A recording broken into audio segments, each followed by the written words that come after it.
Mateus capítulo 26, a partir do verso de número 6, nós lemos assim: Ora, estando Jesus em Betânia, em casa de Simão, o leproso, aproximou-se dele uma mulher, trazendo um vaso de alabastro, cheio de precioso bálsamo, que lhe derramou sobre a cabeça, estando ele à mesa.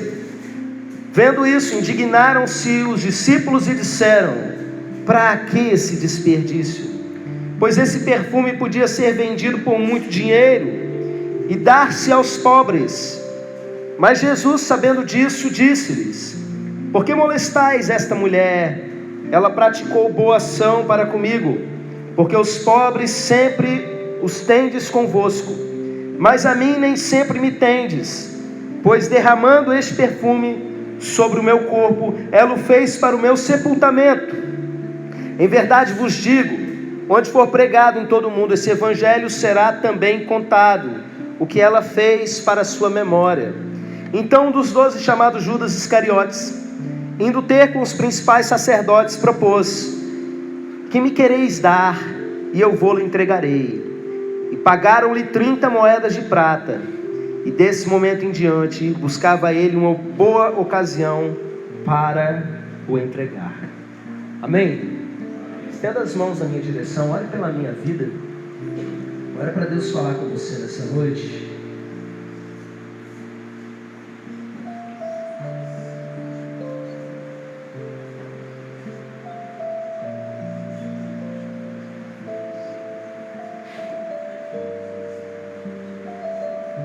Eu estou aqui, meu Pai.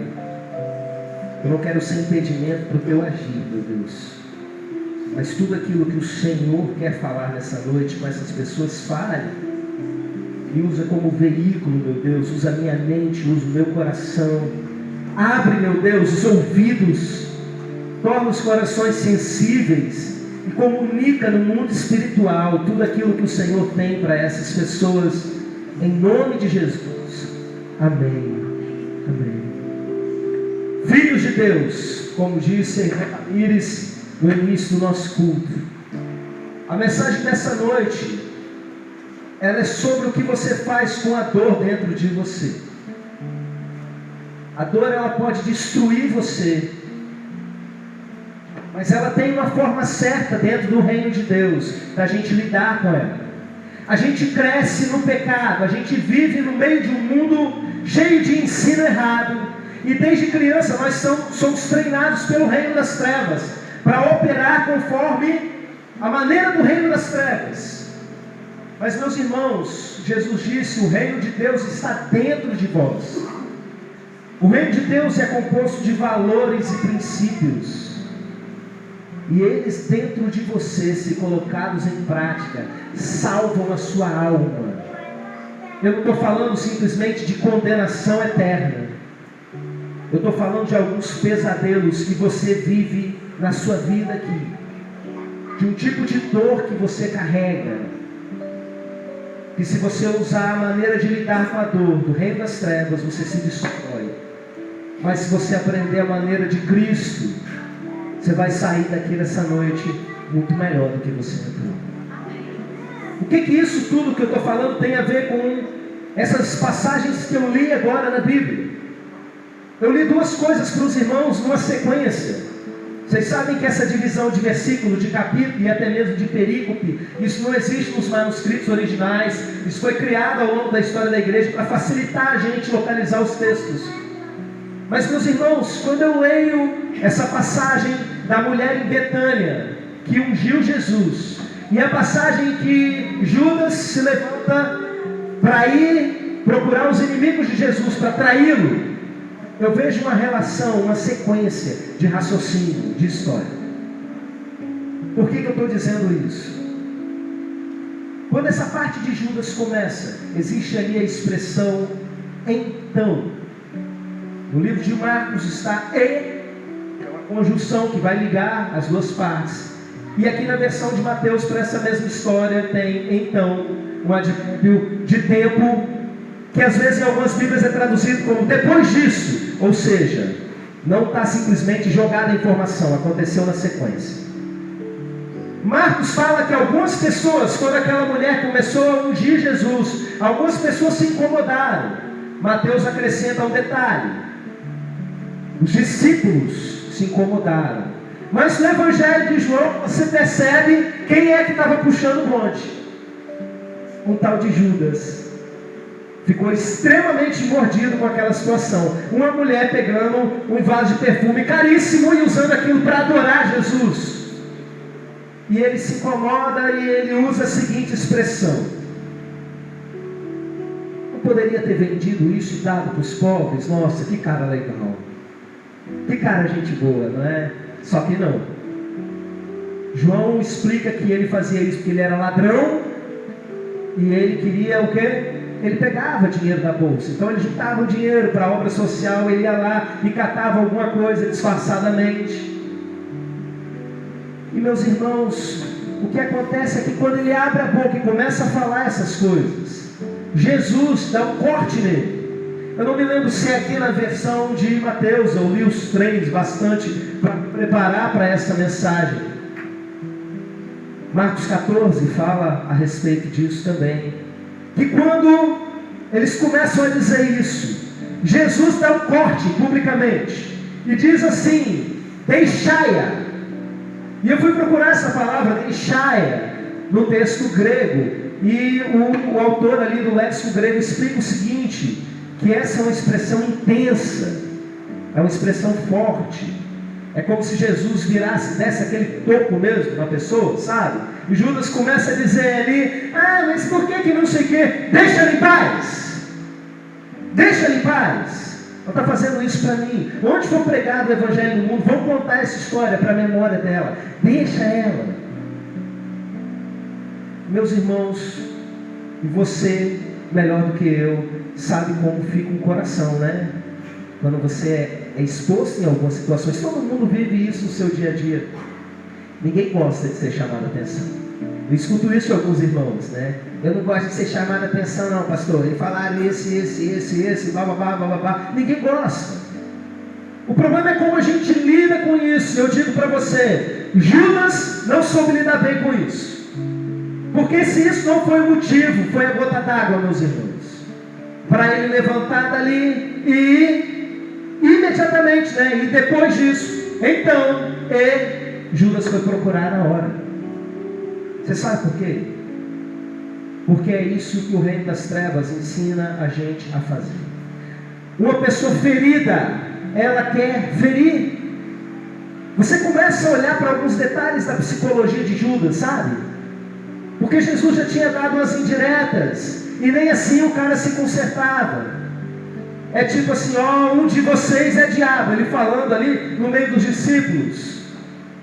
E quando uma pessoa ela não está bem espiritualmente, ela não pega aquilo para se corrigir. Quando uma pessoa está em sinceridade de coração, e o seu líder, a sua autoridade espiritual, alguém que seja, chega para ela e fala: você está errado.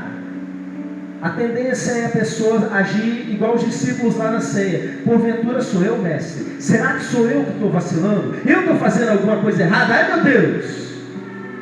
Agora quando você não está bem, você recebe toda a palavra como um ataque a você. O pastor está jogando uma indireta para mim. Não é assim? Sintoma de quê? Você não está bem. E o que acontece nessas circunstâncias? A pessoa, quando ela é ferida, e Judas estava ali claramente ferido, ela procura ocasião para dar o troco. O texto fala, a partir desse momento, ele procurava uma boa ocasião para poder entregar Jesus. Uma pessoa que guarda essa mágoa no coração, ela quer devolver aquilo, mesmo ela gostando da pessoa, mesmo ela amando a pessoa. Você tem alguma dúvida de que Judas tinha uma grande admiração por Jesus? E eu ouso dizer, até amava ele. Como era o relacionamento dos dois? Jesus estava lá no Getsemane, o momento da traição. Judas chega no lugar secreto de Jesus e dá um beijo nele, meus irmãos. Um sinal daquela cultura de grande amizade. E você sabe que Jesus chama ele? Ô seu traidor! Não, ele fala: amigo, com um beijo você trai? Amigo. Jesus já tinha dito a respeito dele, ele estava presente na hora ali: ó, eu não chamo vocês mais de servos, não, eu chamo vocês de amigos. A Bíblia diz que Jesus os amou e os amou até o fim, aqueles 12, Judas no meio. Eu acredito pela reação que Judas teve, depois que ele traiu Jesus, a reação de desespero dele, de desesperança, de não conseguir nem ficar com o dinheiro, e depois chegar ao ponto de, para tentar cessar aquela agonia, tirar a própria vida, que ele amava Jesus. Nós machucamos quem nós amamos quando nós estamos feridos e agimos da forma errada, e agimos dentro da lógica do reino das trevas. Não precisa ir muito longe, vamos aplicar isso. Marido e mulher.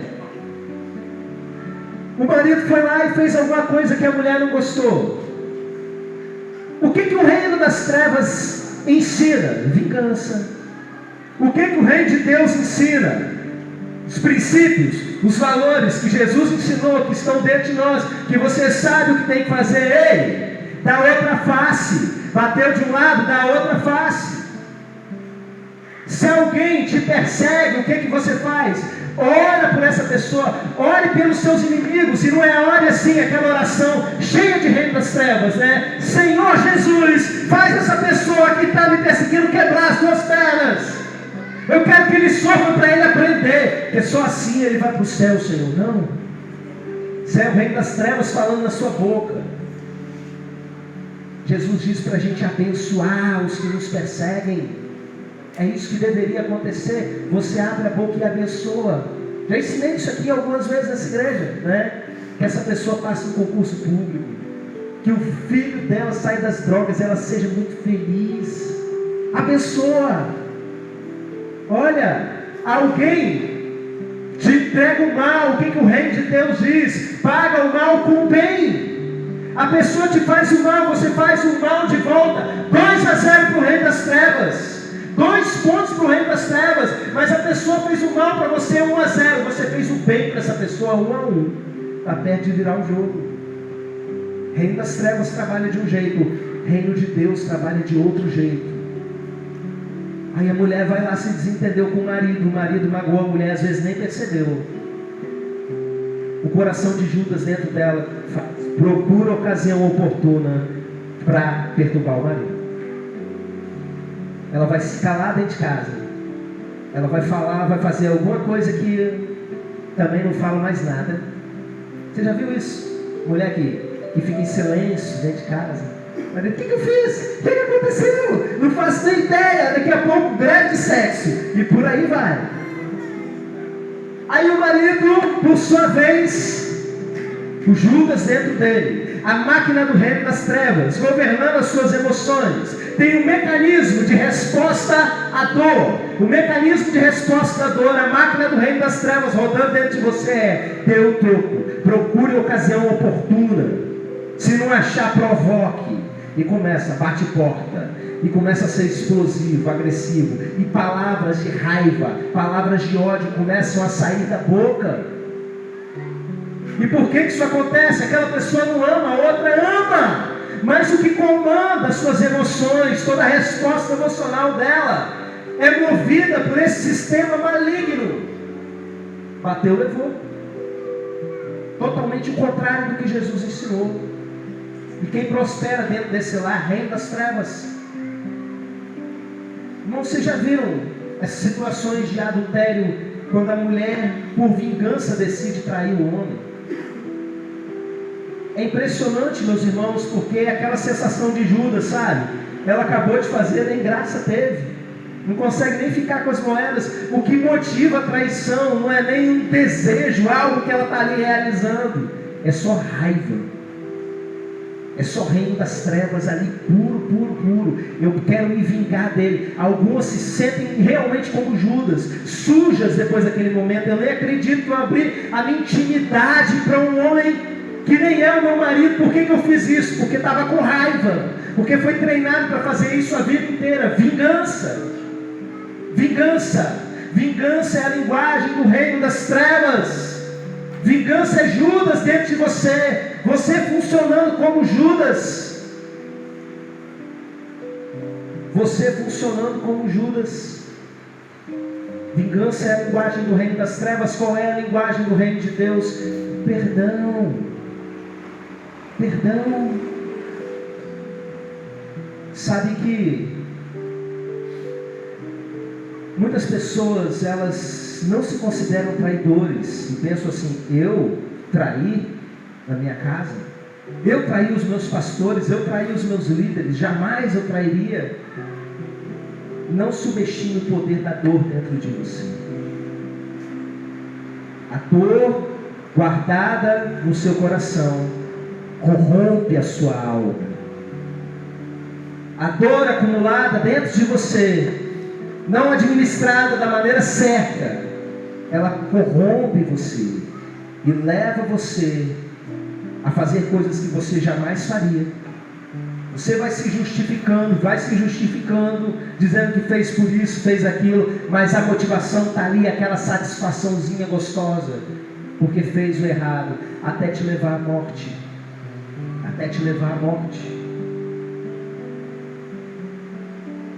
E transforma bons discípulos em Judas. Será que existe um Judas dentro de você? Estou falando que você vai trair alguém ao seu redor, vai trair sua liderança.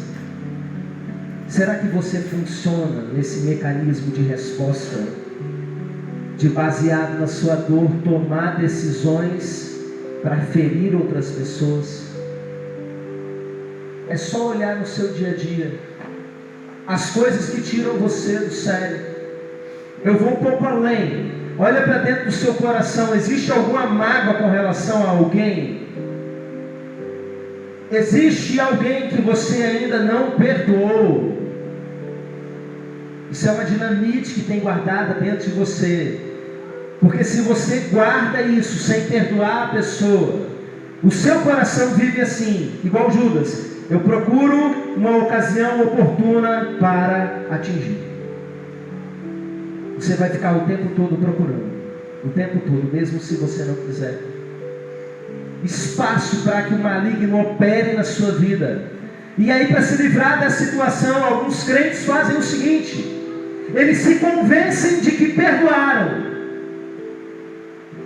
mas não perdoaram coisa nenhuma. É só um mecanismo psicológico para a pessoa não ter que tomar atitude nenhuma. Ah, eu perdoei, esse aí eu já perdoei já. Mas na verdade largou para lá, varreu para debaixo do tapete. Mas toda vez que toca no assunto, aquilo mexe com você.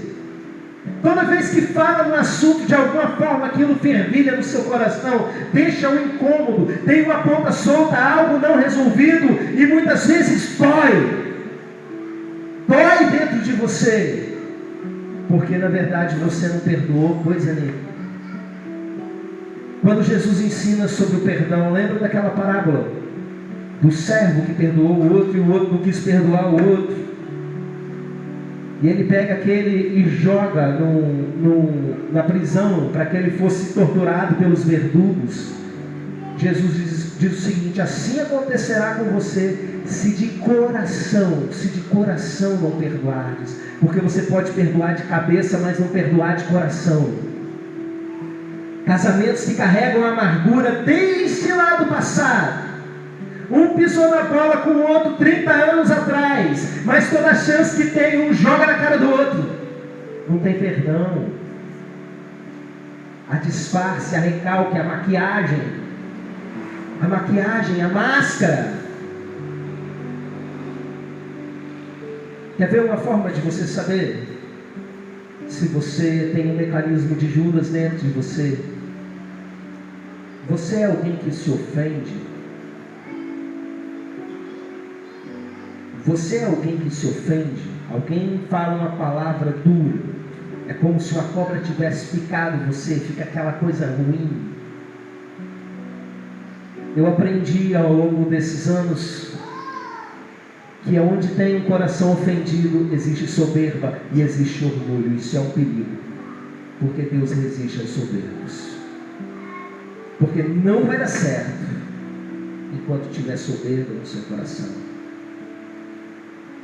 Você fica dodóizinho, ofendidinho ainda? Eu fico. Acharam que o pastor era santão, né? Eu fico, meus irmãos. Eu vou dormir com raiva. O mecanismo de Judas ainda rodando dentro de mim. O reino de Deus está dentro de mim, mas parece que o reino das trevas está também. Tem uns valores errados aqui. Porque toda vez que alguém consegue me diminuir, significa simplesmente que eu não me diminuí o suficiente. Eu ainda estou soberbo, ainda estou altivo, ainda estou arrogante. Eu não sou uma pessoa humilde. Porque se eu for humilde, eu estou tão rebaixado para mim mesmo, que ninguém consegue me abaixar mais ainda. Eu sei que eu sou muita coisa em Deus, mas eu não sou nada sem Ele.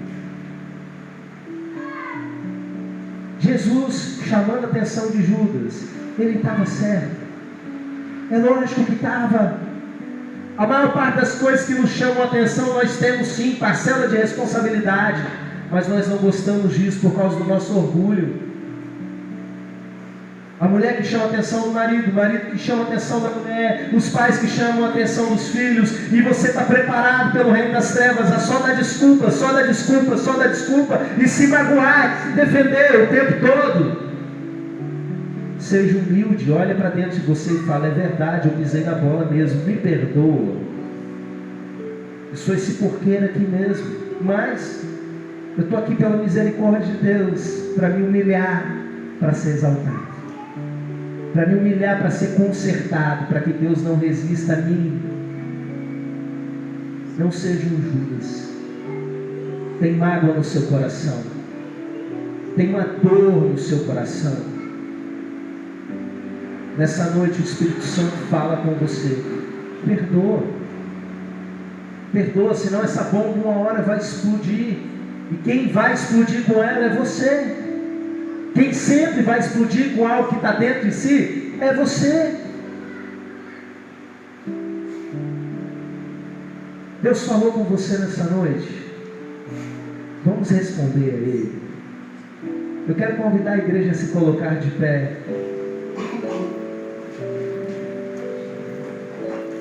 Nós não queremos que esse mecanismo do inferno venha governar as nossas vidas. Você tem sido Judas dentro da sua casa, você tem sido Judas com seus colegas de trabalho, no seu dia a dia. Você tem alguma dor dentro do seu coração que você precisa botar para fora hoje. Você precisa perdoar alguém e está difícil. Olha, não bota máscara não. Não finge que perdoou quando a dor ainda está ali. Aproveita essa noite. Essa é uma mensagem que a resposta dela é você reconhecer isso diante de Jesus. É algo que Judas devia ter feito. Judas, sendo ladrão, ele deveria ter virado para Jesus e falado assim: olha, eu sou esse mesmo, tem misericórdia, eu preciso do Senhor. E não fingido que estava tudo bem. E quando ele foi lá e fez o que não devia ter feito e vendido o Filho de Deus por merreca de dinheiro desse mundo, ele não deveria ter corrido lá para a religião onde as pessoas botam máscara. Ele deveria ter corrido para a cruz. Ele deveria ter se jogado aos pés daquela cruz chorando, olhando para o amor, Jesus morrendo por ele e sendo perdoado por Cristo. Imagina que final lindo. As profecias há séculos e séculos antes não iam chamar Judas de filho da perdição, iam chamar de filho da restauração, porque ele foi restaurado. Imagina se ele tivesse feito algo de diferente. Essa noite você pode correr aos pés da cruz e entender: você foi perdoado por Jesus. Perdoe como Jesus te perdoou. Sai do seu lugar, vem para cá que eu quero orar por você. Você tem uma resposta para dar para o Senhor. Eu tenho essa mágoa, eu tenho alguém que eu preciso perdoar. Eu sou uma pessoa que funciona nesse mecanismo de vingança, de mágoa, de ofensa. Eu quero deixar de ser um Judas por dentro. Eu quero botar o Judas para fora, para eu ser transformado e não ter mais nada disso na minha vida.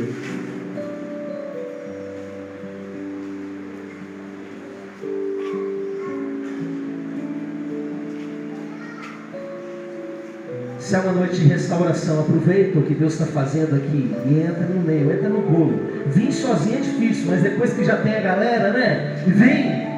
Vem para cá. Você se identifica de alguma forma com essa situação. Volta para casa perdoando. Você foi traído por alguém, foi magoado por alguém. Algo te deixou muito chateado, isso ainda está doendo, está incomodando o seu coração. Não guarda isso não, porque isso uma hora vai se voltar contra todo mundo. O reino de Deus tem a vitória na sua vida. Amém. Igreja, estenda suas mãos e comece a concordar comigo em oração. Vai liberando uma palavra de transformação, uma palavra de quebrantamento, de restauração.